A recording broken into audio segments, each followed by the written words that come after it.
I spent 12 years waiting for my life to start. 12 years saying next year, when things settle down, when I'm ready. I thought I had time. I thought there would always be a better moment. I was wrong. Welcome to Good Stories Today, your channel for emotional and inspiring stories. Listen while you drive, work, or simply seek inspiration. Subscribe and turn on notifications so you don't miss the next videos. Chapter 1. The Pattern. My name is Kirsten. I'm 34 years old, and until 3 months ago, I was living someone else's life. Not dramatically, not obviously. I wasn't unhappy in a way you could see from the outside. I had a job, a boyfriend, a routine. I paid my bills. I showed up. But inside, I was screaming. Every morning, I'd wake up in the same apartment I'd been renting for 6 years. Same beige walls, same cracked tile in the bathroom, same view of the parking lot. I'd make coffee, get dressed in clothes I didn't really like, drive to a job I'd been planning to quit since 2019. And I'd tell myself the same thing I'd been telling myself for over a decade. Next year, I'll figure it out. Next year, I'd go back to school for graphic design. That's what I really wanted to do. That's what I'd been good at in college before I took this admin job, temporarily, to pay off loans. Next year, I'd have the conversation with Derek. The one where I'd finally admit that we'd been coasting for 3 years. That we didn't talk about anything real anymore. That I couldn't remember the last time he'd asked me a question about my actual thoughts. Next year, I'd start painting again, or traveling, or something. But next year never came. Because when next year arrived, it just became this year. And this year always had reasons to wait. My boss needed me for the project. Derek's mom was sick. My car needed new brakes. My friend was going through a divorce and needed support. There was always something. And underneath all of it was this quiet, constant feeling that I just wasn't ready yet. That I needed to be more certain, more stable, more prepared. I thought I was being smart, responsible, patient. I didn't realize I was disappearing. Then one Tuesday in September, I went to the doctor for a routine checkup, and nothing was routine after that. Chapter 2. The Appointment. I almost canceled. I'd been putting off the appointment for 8 months, but my insurance sent one of those pushy reminder emails, and I finally just booked it to get them off my back. It was supposed to be nothing, just a physical. In and out. Dr. Patel did the usual stuff. Blood pressure, heart rate. Asked about my stress levels, which I lied about. Then she felt something during the exam. She didn't panic. She's not that kind of doctor, but her face changed, just slightly. "I'm going to order an ultrasound," she said, "just to be safe." I nodded, said okay, didn't think much of it. But 3 days later, I was back in her office, staring at images I didn't understand. "It's a fibroid," Dr. Patel said. "Benign, not cancerous." I exhaled. "But it's large, and it's likely been growing for years. It's probably why you've been feeling tired, why your cycles have been so difficult." She pulled up my chart. "Kirsten, you've been reporting fatigue and pain since 2019. Why didn't you follow up?"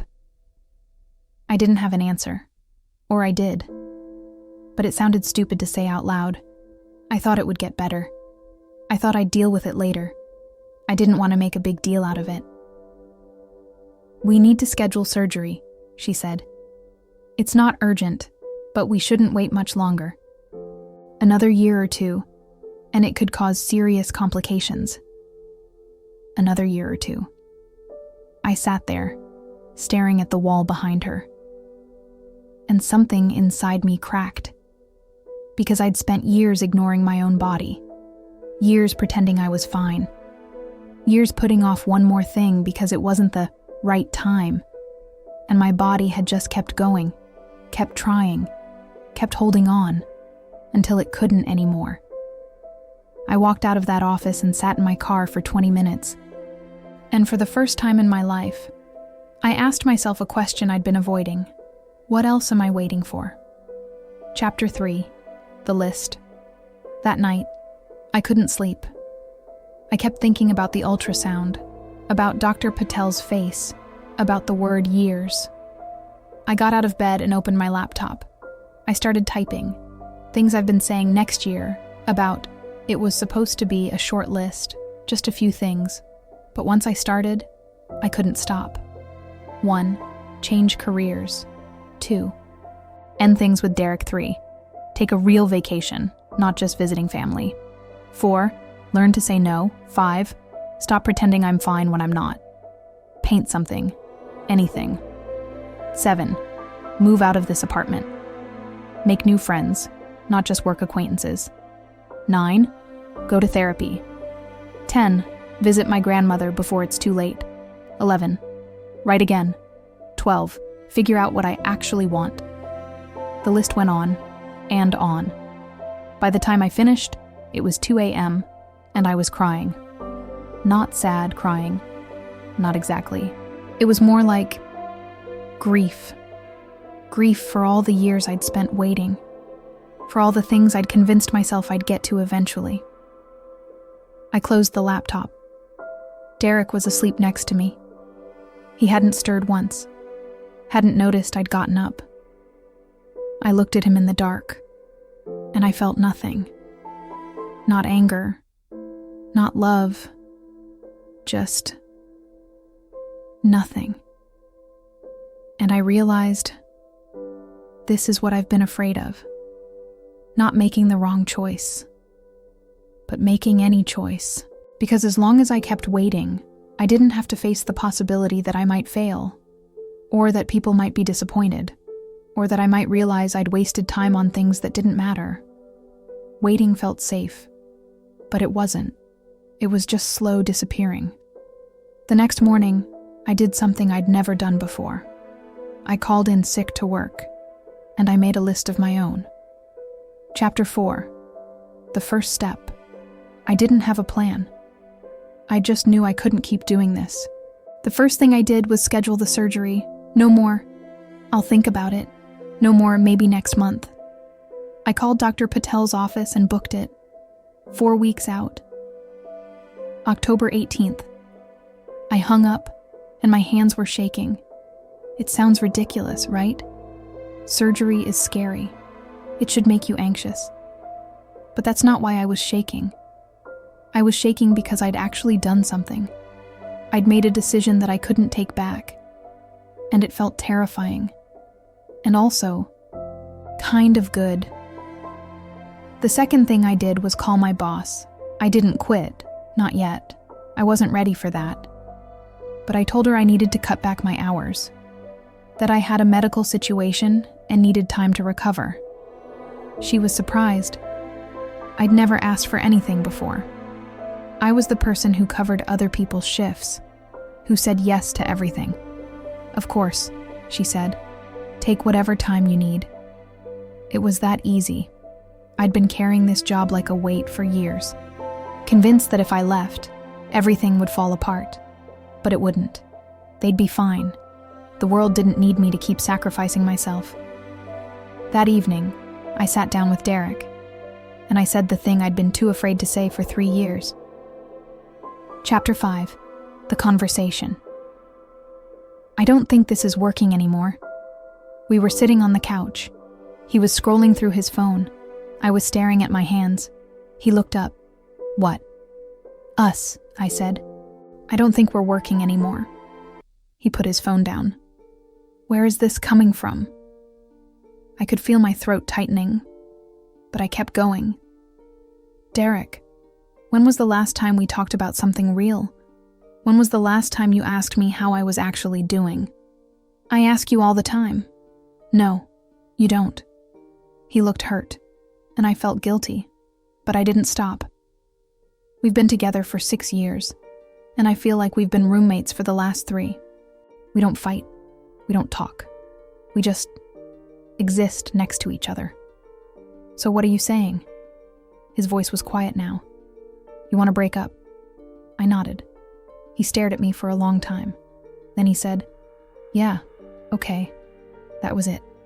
No big argument. No tears. No begging. Just, okay. And I realized he'd been feeling it too. We'd both been waiting for the other person to say it first. He moved out 2 weeks later. It was sad, but it wasn't devastating. Because it wasn't really an ending. It was just finally admitting that we'd already ended a long time ago. After Derek left, the apartment felt different, emptier, but also lighter. Chapter 6. The Silence.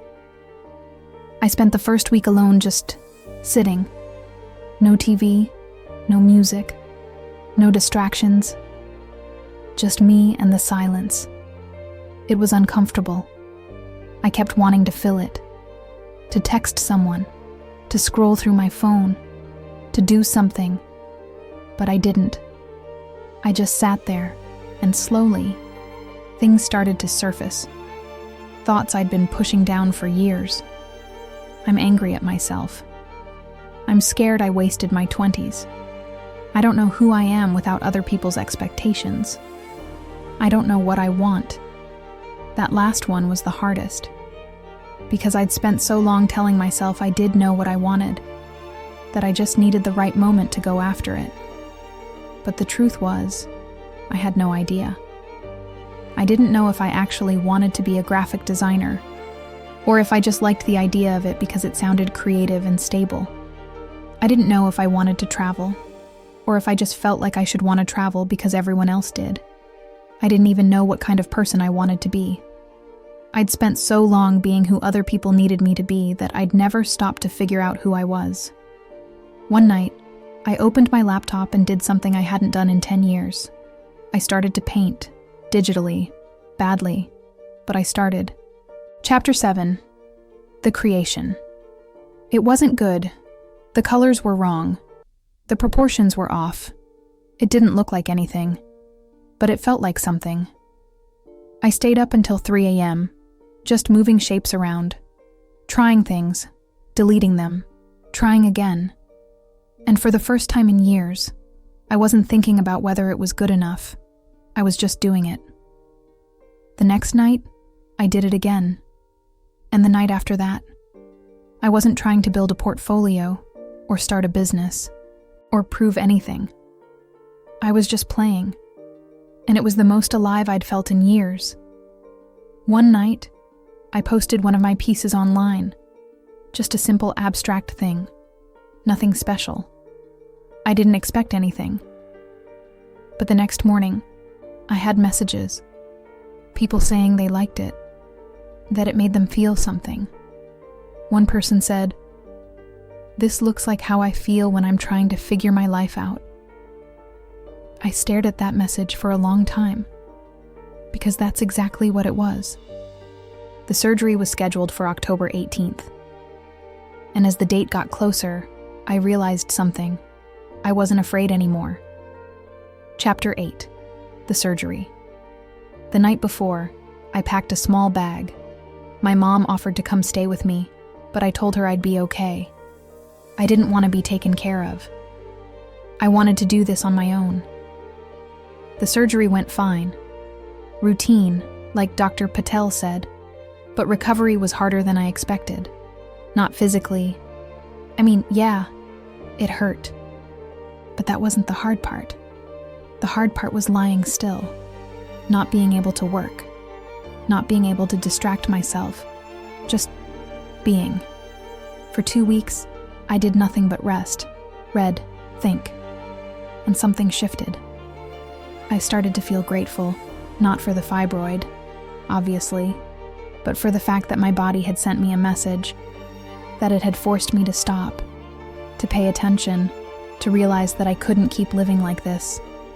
3 weeks after surgery, I went back to work, and I walked into my boss's office with a letter. Chapter 9. The resignation. I'm resigning. My boss looked up, surprised. Kirsten, if this is about needing more time off. It's not, I said. I'm grateful for everything, but I need to do something different. Do you have another job lined up? No. She blinked. Then, what are you going to do? I smiled. I don't know yet. And for the first time, that felt okay. I gave 2 weeks' notice, worked my last shifts, said my goodbyes, and on my last day, I walked out of that building and felt free. Not because I had a plan, but because I'd finally chosen myself. The months that followed weren't perfect, but they were mine. Chapter 10. The Rebuild. I didn't have a lot of money saved, so I got a part-time job at a coffee shop. Something easy, something that didn't drain me. And in my free time, I painted. I took an online course, started freelancing, built a small portfolio. It wasn't glamorous. I wasn't making much, but I was building something that felt like mine. I also started therapy, because I realized that waiting wasn't just a habit. It was a coping mechanism, a way to avoid failure, rejection, disappointment. And I needed to learn how to sit with those feelings instead of running from them. Slowly, I started reconnecting with old friends, making new ones. I joined a local art group, started going to open mic nights just to watch. I moved into a smaller, cheaper apartment, one with big windows and good light. I visited my grandmother. We spent a weekend together, just talking. She told me she was proud of me, not for what I'd accomplished, but for finally choosing myself. It's been 9 months since that appointment with Dr. Patel, and I'm still figuring things out. Conclusion. The truth. I'm not going to tell you I have it all figured out now. I don't. Some days are still hard. Some days I still feel scared. Some days I wonder if I made the right choice. But here's what I know now. There is no right time. There's just time. And it's passing whether you're ready or not. I spent 12 years waiting for my life to start. Waiting to feel ready. Waiting to be certain. Waiting for permission. And all that waiting did was make me a stranger to myself. The surgery wasn't what changed me. It was the realization that my body had been trying to tell me something for years, and I'd been ignoring it. Because I was afraid. Afraid of making the wrong choice. Afraid of disappointing people. Afraid of failing. But you know what's scarier than failing? Never trying. I'm 34 years old. I don't have a career. I don't have a partner. I don't have a 5-year plan, but I have something I didn't have before. I have myself, and that's enough. Final reflection. So, if you're watching this, and you've been telling yourself next year, I want you to ask yourself something. What are you really waiting for? Because the truth is, you probably already know what you need to do. You're just scared, and that's okay. But don't let fear steal your life. Don't let next year turn into never. You don't need permission. You don't need to be ready. You just need to start. One small step, one decision, one honest conversation. That's all it takes. Because time doesn't wait, and neither should you. This is Good Stories Today, your story channel. If this story resonated with you, I'd love for you to subscribe to the channel. I share stories like this every week. Real, honest, human stories about people trying to figure it out, just like you and me. Thanks for listening. And remember, your life is happening right now. Don't miss it.